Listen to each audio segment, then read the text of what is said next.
Hey, and welcome to Premier Literacy's continued tutorial on Worksheet Wizard. In this video, we're focusing on a few more of the editing features and some of the options of the Worksheet Composer. So as you see on the blank, we've got our demonstration from our last video. I'm just going to select this text. You'll notice up next to text box, we have the option to edit text. So I'm going to click on Edit Text. And once again, we've got the Worksheet Composer showing up here, and we're actually able to make edits to the text that we've added in already. So I will first off go to the Settings menu. I'm just going to show you a few of the different options that we have available. If we click on Writing Options, we have the option to turn on and off the underline on the misspelled words, to autocorrect, and show suggested words. We can change the language settings here.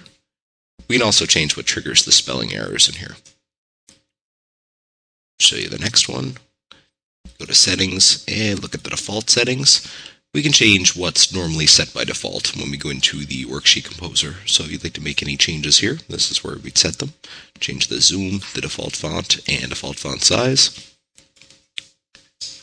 As you see there, it actually has switched over to a 10-point font from me setting that. Once again, going to Settings, we have the option to go into Prediction Options. I showed you the word prediction in the last video.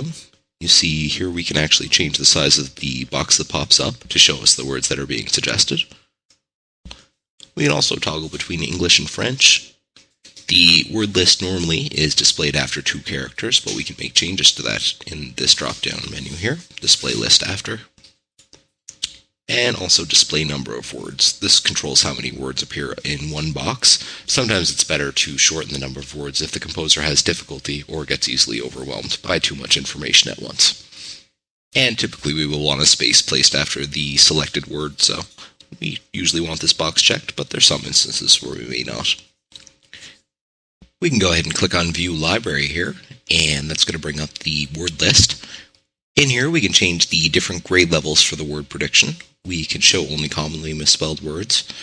We can just display our modified word list, and this is ones that I've all gone ahead and added in myself.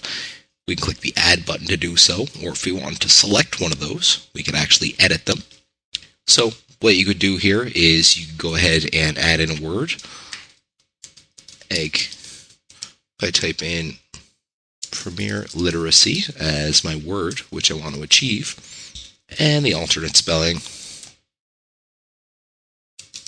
We'll say Premier with a capital L, and we'll drag this word value up to high. I'll hit OK, and that's now in my list here, Premier L. I'm going to click on Close. So I'm just going to go ahead and type Premier. And you see there, even before we got to the end of it, we're seeing the suggestions coming up. So if I hit number 5, and we get our word. Going back to the settings one more time, we have the option to have an autocorrect list. So we can have a misspelled word. Keep it simple. Obviously, this is going to be more of a spelling mistake that you commonly see that would be placed in here. But once again, we'll use Premier Literacy. And my autocorrect is already turned on. That's been turned on in my writing options. Autocorrect words. And I'll just turn word prediction off so it doesn't try to help us out here. And we're just going to type ABC123 and hit space. And you see it automatically changes it to Premier Literacy.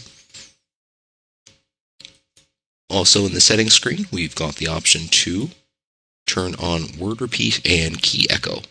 I'll show you both of these. I'll just turn them both on now and click OK.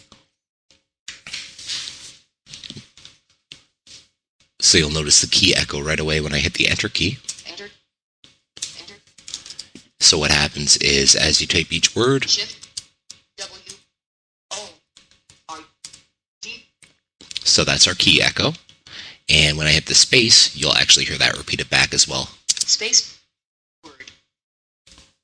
So it repeats back word.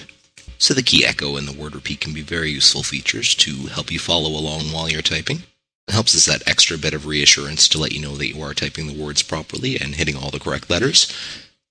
So as you can see, the Worksheet Composer is a very powerful composing tool.